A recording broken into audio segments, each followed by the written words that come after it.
Stephanie. And I'm Gretchen, and we're with Alive Studios. And today we're back to discuss the second challenging problem in classrooms across America, and that is engagement. According to an Ed Week research survey that was done, 70% of teachers said that their students misbehave more now than they did prior to COVID. But yes, engagement is so important because if they're not engaged, they're not learning. So, one of the things that teachers are concerned about is how can we improve engagement in our classrooms?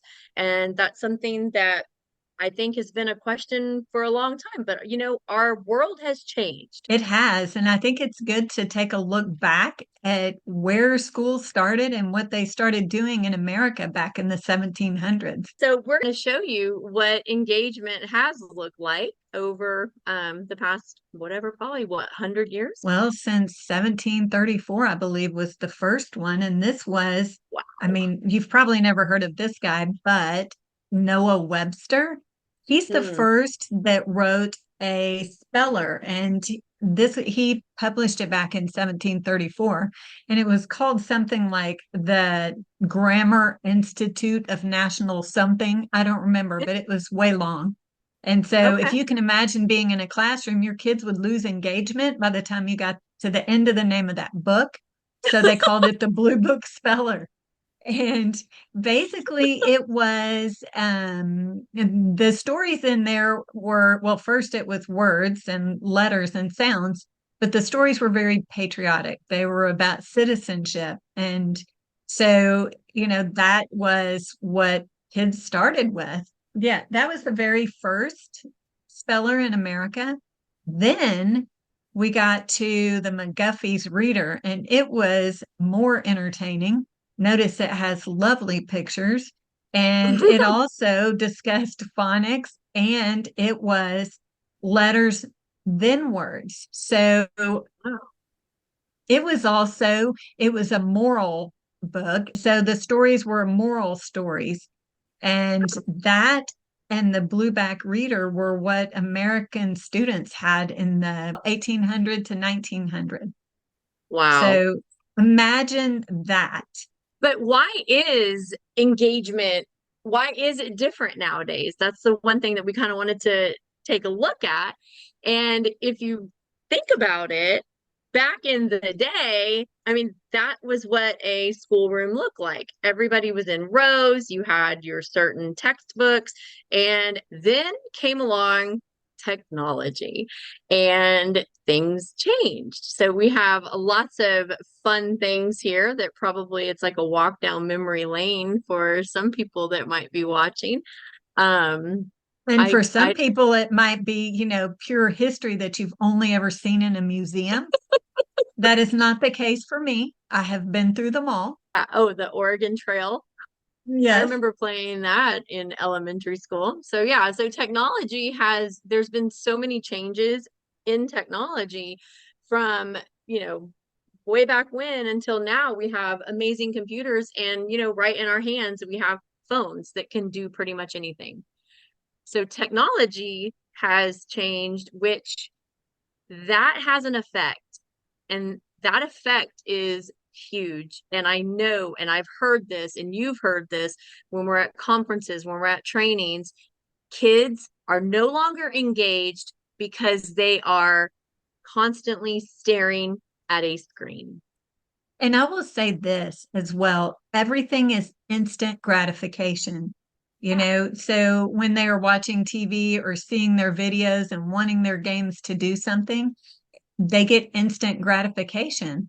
And so, Yep. as a teacher, when you're in front of the classroom trying to pull things out of them and trying to get them to listen, it has become harder and harder, especially since COVID. I have to do a song and a dance, and my songs and my dances weren't working anymore. I even, we tried everything. So, at home, kids are, they have, like I said, they have technology 24/7 if they wanted to. Unfortunately, when you go to the classroom, there is also a lot of screen time.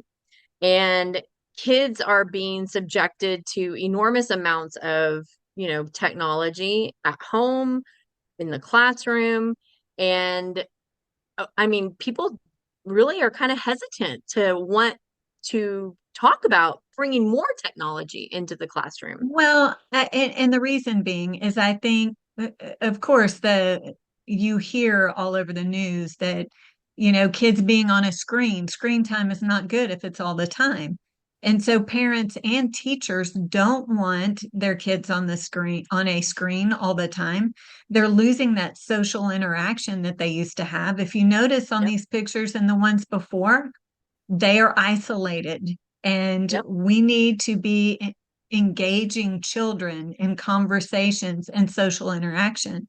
And how do you Yep. do that with technology? Use it for a good reason and, you know, get kids talking again and working together. How do we do that though? How are we as teachers, how are we supposed to do that? Most of the time Yeah. I feel like this little guy right here and just want to go, lay on the carpet and stare at my phone. But this is not what we want. Education has changed. The challenge, I think, of, educating kids is already tough. But with all of the technology that we have, things have evolved. And just like technology evolves, education has to constantly evolve to meet the needs of our students. I've been looking at different research as well, and I found some interesting things that you may already know, but it's worth repeating. So, Mhm. number one, if a child is feeling emotional trauma or emotional stress, or they don't feel safe, for whatever reason they are uncomfortable, their brain shuts down for learning. And it's hard to get through that gate. We call it the gate. The amygdala is your gatekeeper. And when your instruction is not getting through the gate because the gate is closed, kids are not learning. So the way that we have to engage students these days is to make sure, number one, that in the classroom their needs are met as much as possible, and let them know it's a safe environment. The next thing we can do is make sure that when we're introducing something that is a surprise, or it is really evoking an emotional response, the aha moment that everybody talks Mhm. about. Because once your brain intakes that moment, it goes to another part of the brain, and that part of the brain, I believe it's the hippocampus, it Mhm. decides, is this information interesting and entertaining and novel enough for me to keep? Do I want to know more, or am I going to discard it? And what we've got to get past is the amygdala, and then past the hippocampus detector. Oh my And goodness. that is how, you can begin to engage students, is with that novel surprise, something different and something that Right. kids can relate to. How do we do that? So we need to make them feel safe. And I know most teachers, I mean, kids would say that they feel safe with their teachers. So I think we're all doing a really great job making our kids feel safe and in a welcoming environment, for them to learn. We are And all doing a really good job of making kids feel safe at school. Sometimes you can't do anything about what goes on at home, but when they get to school, that's the time where they can feel good about themselves and begin to learn. that's the beautiful part of having that relationship with your students. They're able to learn and grow under your watch. Education has to evolve with the times. We can't keep sending home McGuffey readers or blueback spellers. We've got to do something different. And we have to make our technology that we're using purposeful, because we don't want stare and peck. We want something that kids can interact with. This right here, what we're showing you is our technology, New Classrooms Alive, and it's just showing you some of the parts of what makes us engaging. And we're 3D augmented reality. We also, going back to the brain science part, we use several different modalities when we're teaching, and that's part of brain science. It's shown that like you said, the more connections that they have, their hippocampus is going to say, oh yeah, let me keep that information. So, these kids, seeing them surprised and excited, it's a wave of emotion that happens that imprints and it stays in their brain. So they're hearing it, they're seeing it, they're experiencing learning. And we like to say that we make learning come alive, and that's what's going to engage your kids. And I will say something else as well.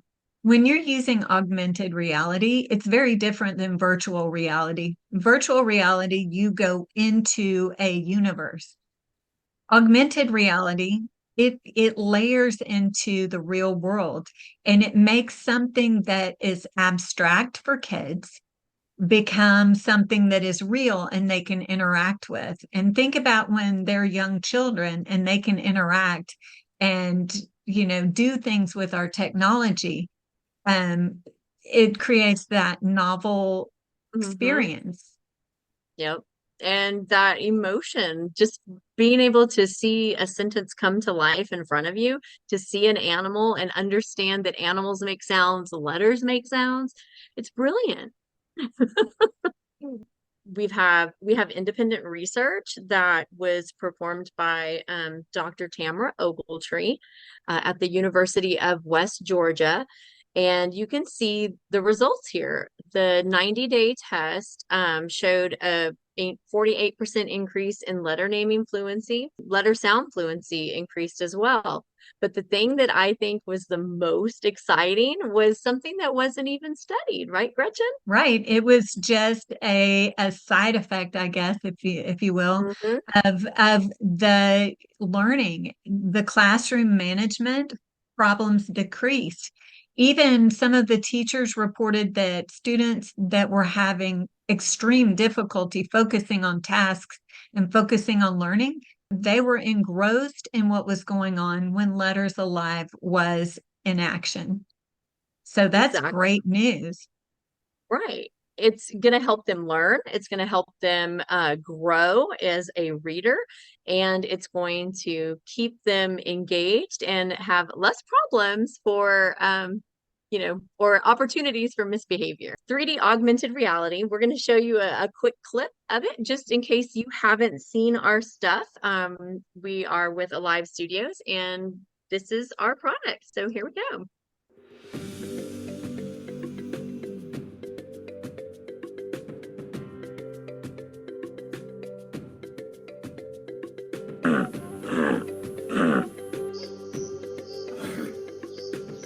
G, G, J, B, at, bat, swim, jump, big,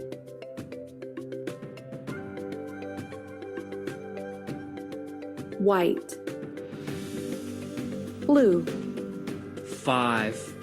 1, 2, 3, 4, 5. Sphere.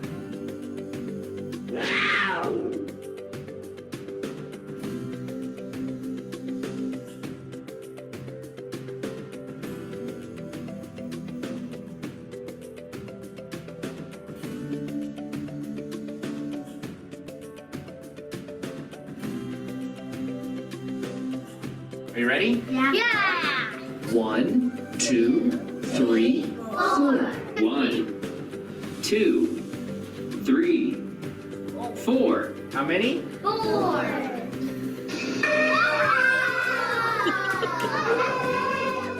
6 lions plus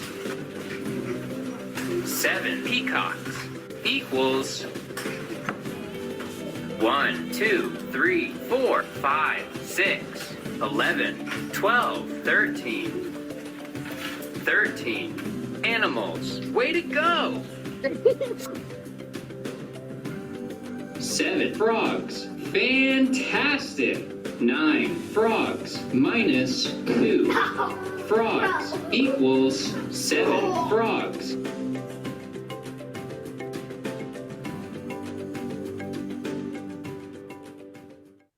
The main thing that we want you guys to know is just make it fun in your classrooms. And one of the ways that you can make things fun is with augmented reality and purposeful technology.